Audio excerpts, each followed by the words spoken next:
So we're getting into the draft. Of course, I have pulled up the list of champions who are banned for this second game.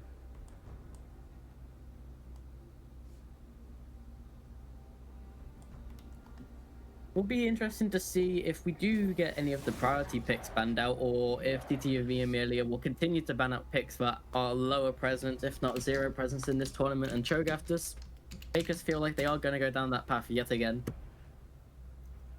Yeah, we need a team to stop these people. They're being disrespectful all over the place. Ooh, gonna get the ban match, the Yumi ban. So maybe MgmaCHEESE is having already given up, just gonna play for fun, just gonna play for the vibes, allowing for the gentleman's agreement. But what we saw from Lost Riddlers is as soon as they started playing for vibes, they actually ended up styling on Slime a little bit in their matchup. And Slime did the same strategy as TTV Emilya of not actually banning out any of the high priority picks, and they actually came back to bite them with Lost Riddlers getting Body Bear and Yoan in their last game. So a similar thing might happen with Trundle or Yorick being able to get through the draft here.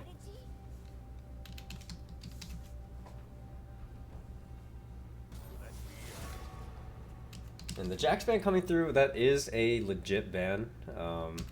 We've seen Jax a few times this tournament. But, you know, TTV Emilya also hasn't necessarily watched very much of the tournament, so maybe they just don't know that. And they're responding to the Jax ban with the Annie ban. I wonder if they could be saying something there.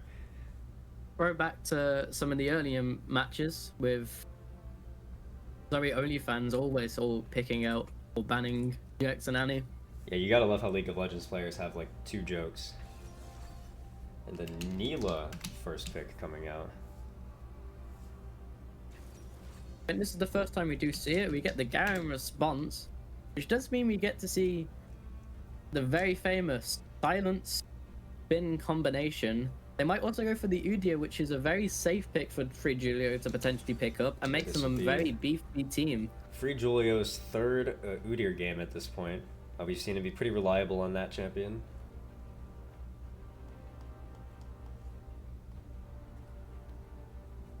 We'll see what Decimate's gonna go here. Ooh, they're making it fancy. Yeah, they seem to be going completely off the script here with the Rek'Sai, and shout out to Doomby earlier today going with the lane Lee Sin. I'm so happy that Doomby is back in pro play. He's so much fun to watch. And the Tahm Kench last pick coming in. We'll have to see if they switch off of that. It will mean that they are extremely tanky, but they now switch to the Vayne. Probably going into the hands of Joe, into Neela, Rek'Sai, and Lee Sin. The Vayne can do a lot of work potentially. It'll be Bone Void on the Rek'Sai. This is a Bone Void classic. He plays Rek'Sai a lot in the jungle. Went through a Rek'Sai arc during one of the dark stretches of time where Kha'Zix was nerfed. So, interesting matchups. I like it. The teams are being a little bit spicy. Maybe that means we get a closer game, or also maybe that means that TTV Emilya can start picking up some style points on their way to the finals. It does seem like they are going for them Zion points at this point, but picking up the Lee Sin does mean that they might actually go with the Smite. Same with Rek'Sai. Both champions could allow them to potentially get Atakan if the game goes long. The issue is, they haven't even made it to Atakan spawn in any of their games so far.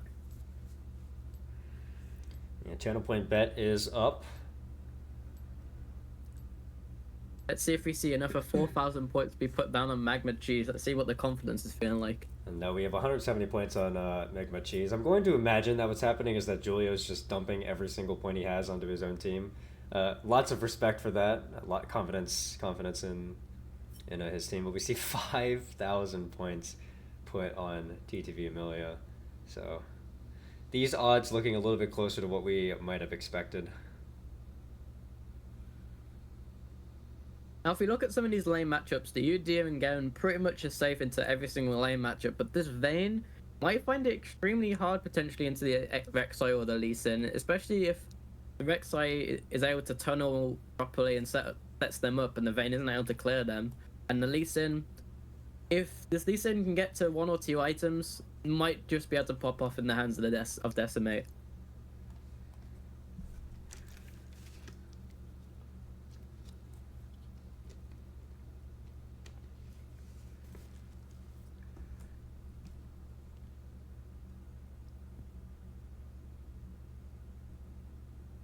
We'll also be interested to see if the Garen or the Udyr picks up Demolish, but outside of them two, there's not many characters here that can really proc Demolish often and actually get full value out of it. But the Rek'Sai could also pick it up as well. Same with the Lee Sin. You do favor the melee champions with Demolish if they are going to pick it up.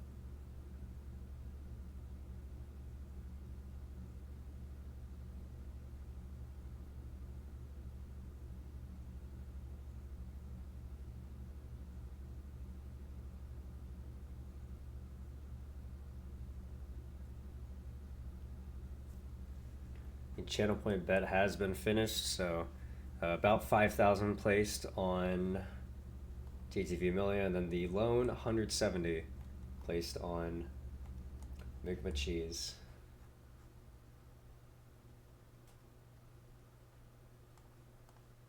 With this style of draft, we might be able to see the game stalled out.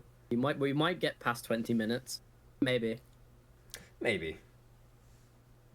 We'll be hopping into the game shortly here. We'll be able to take a look at skins and keystones. We definitely gotta feel, but MgmaCHEESE gotta take this one step at a time. Probably think about getting to 20 minutes first. After getting to 20 minutes, then you actually have a chance potentially to win this game.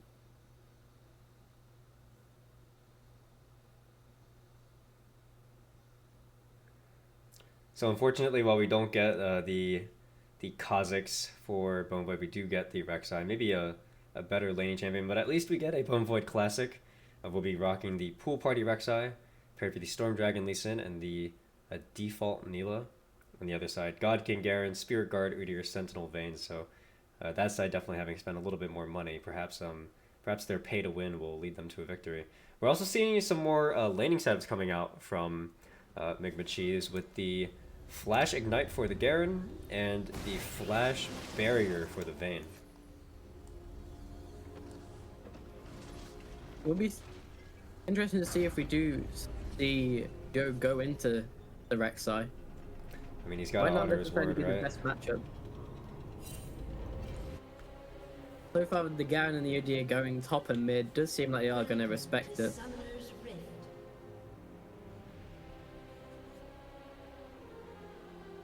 Taking a look at these runes, the Lee Sin with the Conqueror setup with the Demolish and the Conditioning.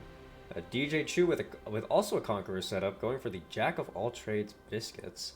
And then Bone Void with the Grasp setup with Demolish, with Alacrity and Cutdown. On the other side, we have Garen, Conqueror setup with Overgrowth and Font of Life. Will Decimate on the Bone, or actually take a hit? Or will he actually hit Bone? He shouldn't. I mean, if he does, he's a scumbag, so the two of them will respect each other. Free Julia with the Conqueror setup with the Demolish, Bone Plating, and then Vayne press the attack with Conditioning and Overgrowth. Obviously, with low tempo, going to scale a little bit better. Footwork going to be a little bit safer in lane, but the press the attack for the early lane dominance. And of course, personally, I don't really give a shit about what's happening in the top and mid lane in this game, so we're going to spend most of our time on this bot lane matchup. We're going to see what goes down between Joe and Bone Void, who have issued the Gentleman's 1v1.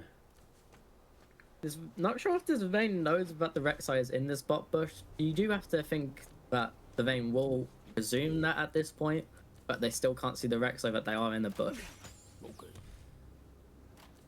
Does look like Free Julio already being pushed very far back, suffering a lot of health loss in that level 1.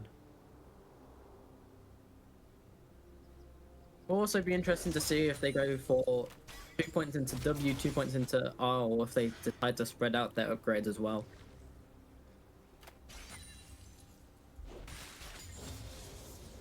Early level 2 for the Vayne.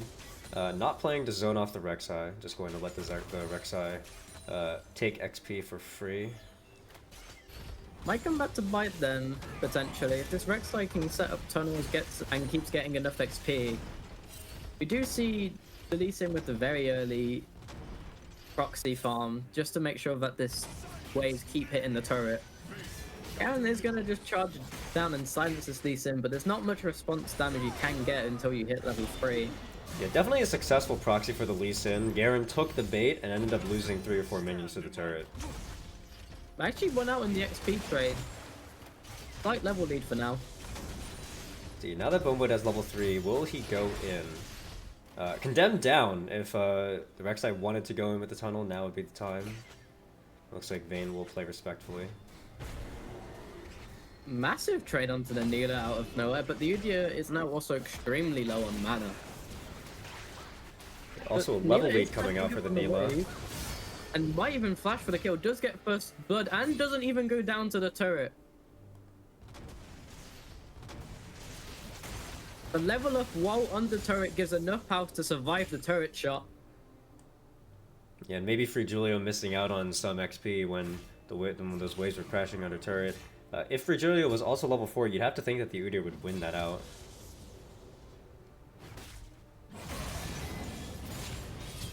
Nice silence comes down onto the Lee Sin. Might be able to go for the turret dive. Flashes for it, does get the kill and walks off the turret shot. And drops the OK emote as well. So trying to get into the head of Decimate potentially. Yeah, we'll be going down. Neela going for the strategy for the... Oh, it's the Lee Sin Neela strategy. They're going to double proxy the waves in base and get an XP lead. Let's see if they can actually catch these waves in time. Looks like they may miss out on one. Here. So let's see, they're going for the funny strategy. The more of these waves they get, the more of an XP advantage they will have.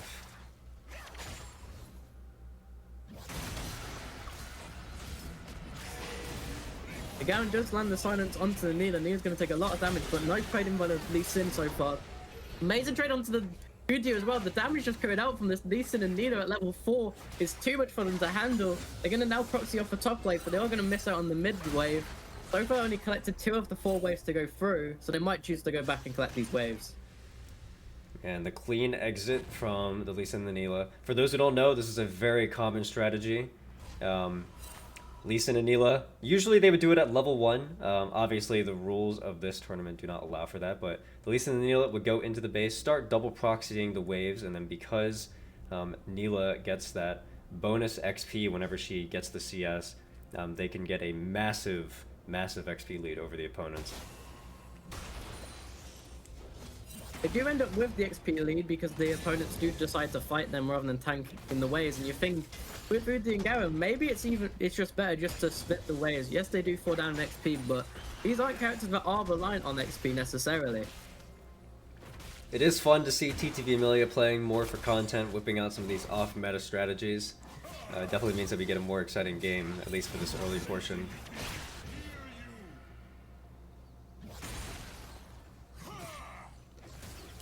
Also be interesting to see if they do go rotate for these Void Grabs with Lee Sin and Neela. It will be very quick to take them on spawn. Wave's not necessarily in the correct state to go from at this point. And meanwhile, it seems like Boneboy doing pretty well in this bot side matchup. CS deficit, but that's to be expected when you're playing a melee into Vayne. And force the Vayne to reset, so going to be able to get a good first base for himself. I would say that you could call this a success for Boneboy so far. Estimate is very low, so if they do choose to use these Void Grubs, you will probably have to pick up these life roots beforehand. Yeah, taking a look at the cooldowns, it appears that Decimate maybe perhaps went for a dive, blew the ultimate, however was able to get out before Garen could respond with the ult of his own.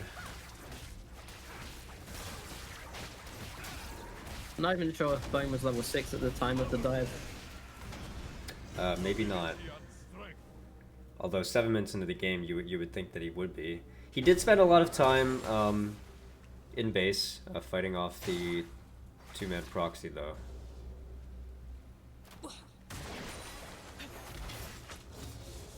It does have a nice stacking wave. We'll be interested to see if Boneboy is able to disrupt the wave or not before it can start stacking into the turret. We deal with a bit of mana struggle still at this point in the game. As the TSO will slowly be able to offset it, but at this point it's still struggling massively.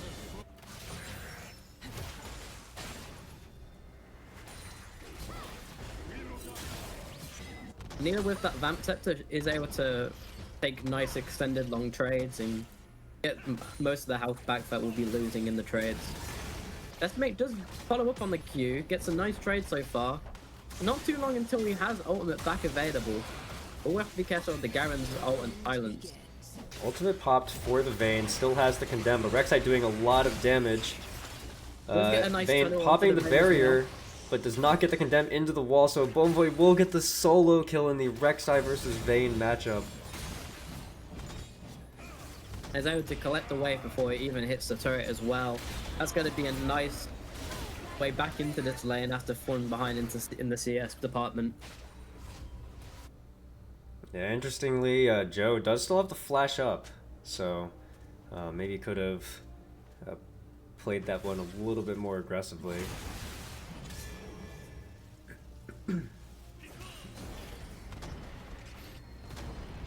Flame Void is able to get most of the health back from the trades due to that passive, which means he can stick in these lanes with not a lot of trouble, even if he takes bad trades. We might see a kick combo come out soon from Decimate with a nice trade there. Doesn't quite get to flash behind and kick if he really wanted to before having to dip due to the turret shots. Yeah, I mean, you gotta be careful, right? If you flash behind, but then Garen lands the silence, you're stuck there under the tower. Garen with the ignite and the R. Maybe could have gotten the kill, but now Decimate can just walk up, get the kick, Nice or die. silence, Never mind. So Decimate clearly not too familiar with the Lee Sin mechanics. What he should have done there was just walked up and pressed R, and then throw the Q off of the R. But yeah. So Garen with 2 solo kills now, sitting at 2-0. Much better lane state than last game. The Bone Boy's starting to feel the confidence on this Rek'Sai and going for very aggressive trades now on the Vayne. Udyr is starting to get a little bit more tanky at this point in the game. You do see the ult come out and it also misses, and then the OK emote coming out. Seems like MgmaCHEESE is trying to go for the tilt strategy of the TTV Emilya at this point. Yeah, doing not too badly for themselves across the board here, even though the Udyr is 0-2, still able to kind of hang in there with the Nilah in lane. Has the Bramble Vest, so Nilah can't heal too much. Nilah, though, rotating top, could be looking for a potential dive now that the Garen has no flash and no ignite. But instead, looks like she's just going for the Scuttle Crab and will return back mid.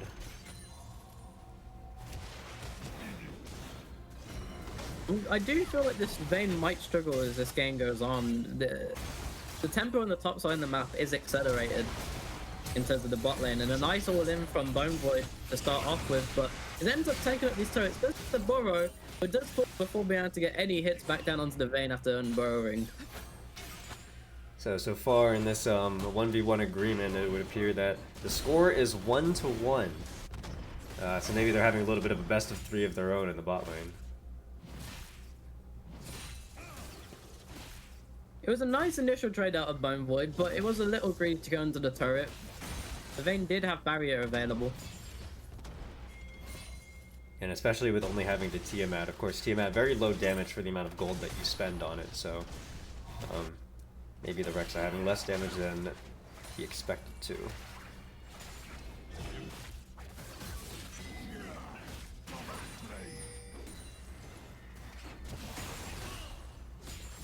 As we mentioned previously, although the Udyr is falling behind in CS, as long as he's got a little bit of XP, this Udyr, you can kind of just build the correct items and still be relatively useful in this matchup.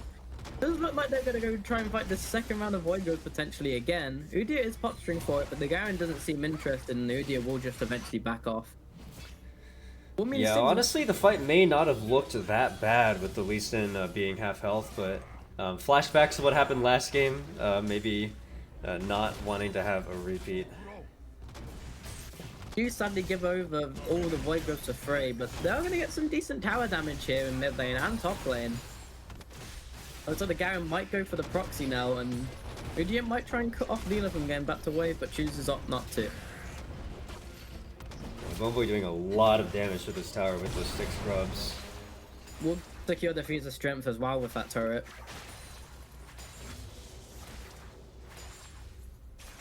Garen gets Destroyed Breaker complete, so it does have first item now completed.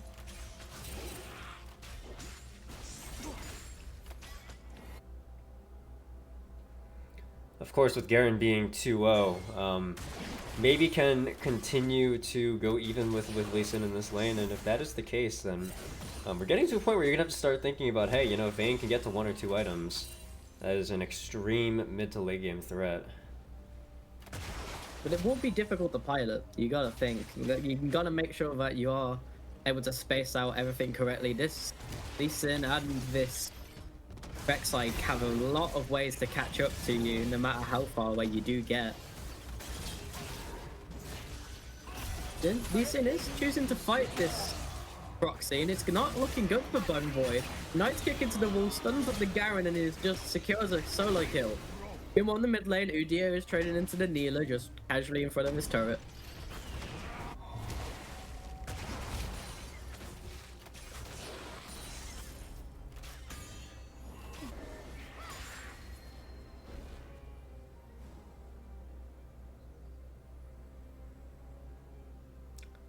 Doesn't look like this Udyr wants to let Neela go back to lane the easy way. Neela will respect the potential Udyr damage. We're now starting to see the turrets finally fall in sides of TTV Emilya. Won't be a perfect game this time around. We did see some plates fall at least for MgmaCHEESE. Yeah, it has definitely been a more fun game, but as the dust settles, we see that it is TTV Emilya with the 2.5k gold lead.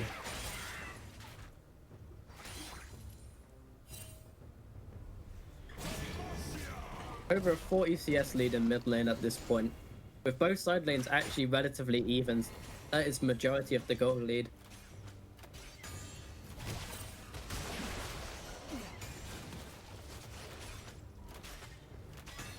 Bone Void going to do what he does best, start taking some of these jungle camps. At this point, he may as well have took Smite and become a jungler. You might even be able to farm it up safer and quickly enough and give them better opportunities to start roaming, which he is now looking to do into the mid lane. Garen gets a nice trade onto Decimate, uses ult early. You think maybe he could have got an auto attack off or so beforehand to secure the kill. Yeah, he was trying to go for the flash Q silence into ult, but must have cancelled his own ability. But no, Eclipse down, could still go for this dive. Yeah, we'll have to be very careful. Wow, chooses not to commit for it. Void is in the area as well to kill this Garen. Garen's just gonna walk straight towards him, just place the ward, so just find him out. And then isn't able to trade with a nice CC chain and combination of the Lee Sin and the Rek'Sai. Yeah, big mistake coming out from Bone. Had 2 chances to get the kills and screwed up both of them. This Neela now rotates to bot lane and has almost a full item lead over this Vayne.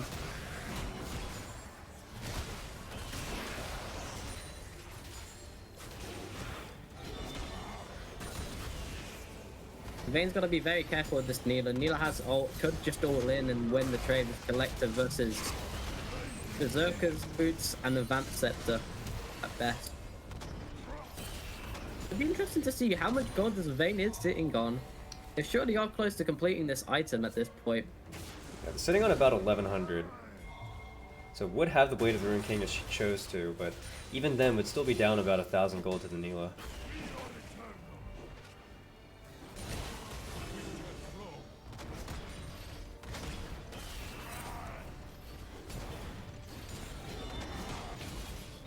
Garen just quickly taking a red buff might be able to help him in the lane a little bit to survive.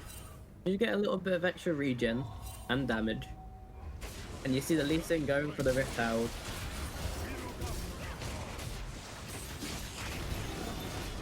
Rek'Sai does use the ult to go all in the turret. You do gotta think that maybe he could have gone for it, but after that failed dive earlier, might have been decided to play a little more safe rather than going for the play. Yeah, I mean the big issue, of course, is that Udyr had that awakened W. It definitely was not going to die anytime soon. And with this Rift Herald and the 6 Void Grubs, they might be able to choose to end at any point in this game. If they find 1 kill, that might just be the end of the game as soon as they find it. Garen is potentially going to be able to get this top turret before the Rek'Sai is able to rotate in, or he might just choose to proxy instead. The Rek'Sai is moving up before the Garen can properly decide to do so.